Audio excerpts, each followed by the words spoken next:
Bonjour à tous. Nous avons vu hier le début de l'histoire de Coré, Dathan et d'Abiram, leur révolte contre l'autorité de Moïse, et la décision de Dieu de détruire tout le peuple d'Israël, et l'intercession de Moïse et d'Aaron disant à Dieu, Seigneur, toi qui es bon, certes, mais qui es aussi juste, tu ne peux pas punir le bon avec le méchant, ça n'est pas possible. Et nous avons vu hier que cette interpellation que Dieu fait par la dureté de son jugement est là pour susciter chez ses auditeurs, chez Moïse, Aaron et chez nous-mêmes, des réactions de bonté et de compassion comme Dieu les a lui-même.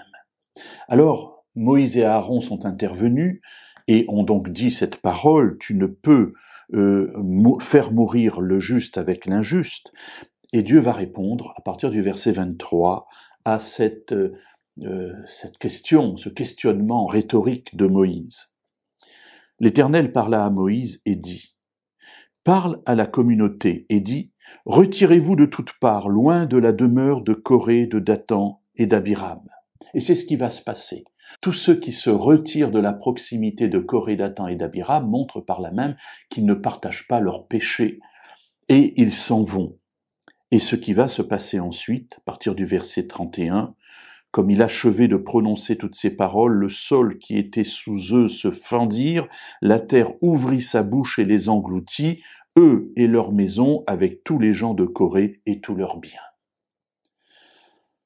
Le passage se termine de manière effectivement extrêmement tragique, et au verset 35, il nous est dit « Un feu sortit d'auprès de l'Éternel et consuma les 250 hommes qui présentaient leur parfum. » Oui, il y avait des gens qui suivaient, qui adhéraient à la révolte de Coré, Dathan et Abiram, et la terre va s'ouvrir pour avaler vivants, si je puis dire, les principaux responsables de cette révolte, et le feu qui sort de devant l'Éternel consume les 250 autres personnes qui sont là. Et on se dit, mais c'est terrible, ce Dieu qui est amour, comment fait-il pour en arriver à de telles extrémités? Mais mes amis, comme je le disais hier, Dieu n'est pas que amour, il est amour et justice. Et sa justice ne peut laisser le péché qui s'est développé jusqu'à son terme subsister. C'est d'ailleurs ce qui arrivera à la fin des temps. Lorsqu'à la fin des temps, Dieu détruit tous les méchants, il les détruit non pas par volonté de haine, mais tout simplement parce que sa perfection ne peut subsister face à l'état de quelqu'un qui reste dans son péché.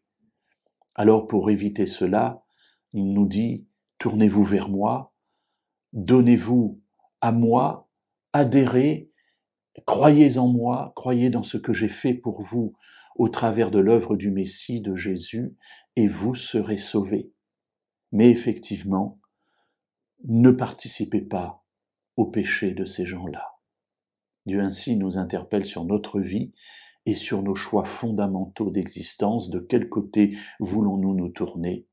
Moi, en tout cas, et ma famille, nous voulons nous tourner vers l'amour de Dieu.